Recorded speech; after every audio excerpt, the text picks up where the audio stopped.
All right, day one of mandatory veteran minicamp in the books. It was a busy day because Christian McCaffrey was back in the facility. It is now official. His 2-year extension with the 49ers is finalized. And he's got a pay raise coming his way. And get this, the 49ers actually saved $7.4 million of 2024 salary cap space with this maneuver. He's got a new signing bonus, $14.3 million, then one of those guaranteed option bonuses of about $8 million kicking in next year. So the 49ers, well, in essence, and I'll break this down in firmer detail, we'll do a live a little bit later today.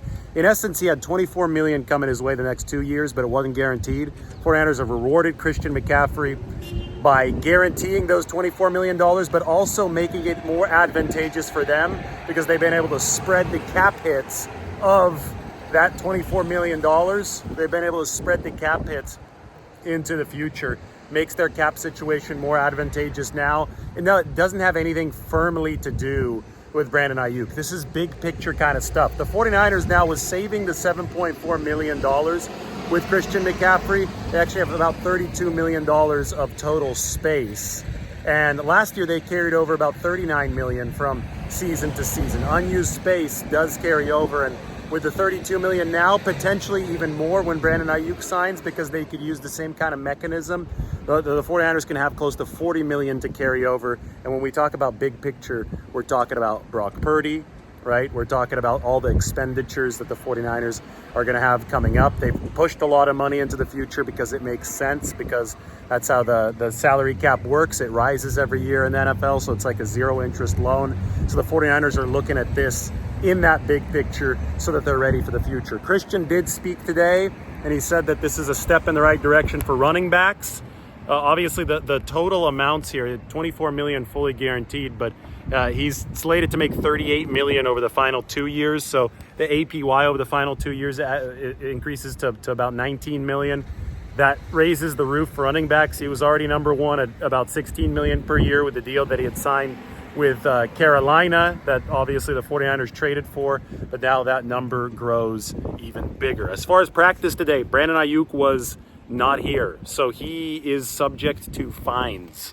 The fine for the first day of missing mandatory minicamp is about, I think, $17,000. If he misses tomorrow, which we would also expect, that'd be $34,000, and then it could be up to $104,000 in fines because that third day is over $50,000, but the 49ers won't have a third day of mandatory minicamp. They only have 2 days, so they're going to be done after tomorrow.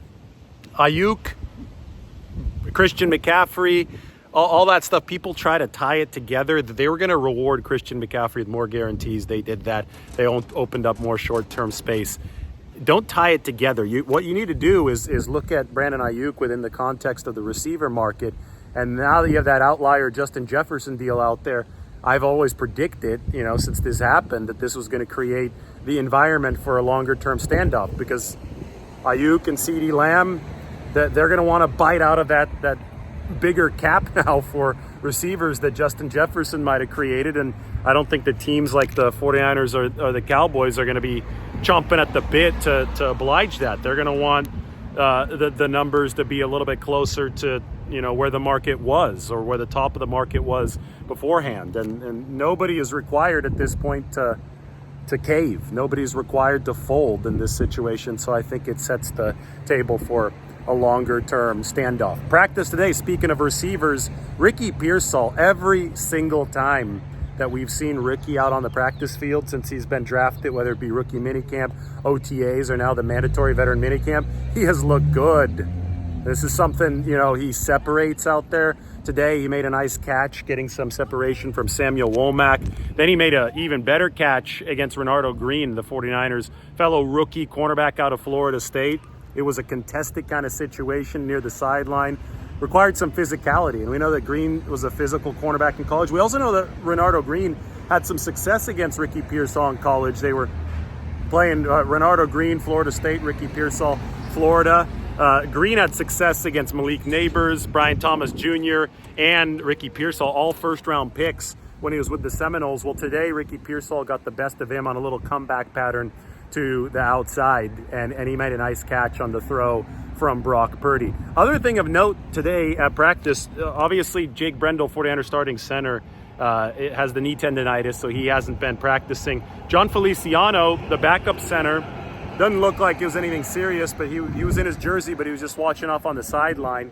So the 49ers went to their third string center today, and it was Ben Barch, the veteran. This is a guy that I've told you to look out for. They poached him off of Jacksonville's practice squad last year, and he wasn't fully up to, I think, real strength yet, because this guy dislocated his knee back in 2022, and it's been a prolonged process to get back to 100%. They're expecting Ben Barch to be a better and better version of himself the further he gets away from that injury, and he was taking those first team center reps for the 49ers today, so definitely worth watching. Kyle Shanahan spoke to the media today after practice. So did Charvarius Ward, who said that he wants to stay with the 49ers, and he hopes that the 49ers will have him. Now, obviously, that's a contract discussion, negotiation that we'll have in more detail at another time. But Charvarius Ward, All-Pro, is entering the final season of his deal with San Francisco. He said that the core muscle surgery that he had at the beginning of this season, that was something to alleviate some pain and discomfort that had built up over 4 years going back to his time with Kansas City. So he had that surgery. George Kittle had that surgery. Both of those guys are expected back in time for training camp. So is Cam Latu, the 49ers tight end, who obviously had knee surgery last year. We weren't quite sure when he'd be back. We saw Latu working out today off on the side. He was doing some sprint drills, so it seems that he's making progress. He'll be back at training camp. 49ers hope for the same from Talanoa Hufanga, who looks, he's been working off on the side field. He looks a little bulked up to me.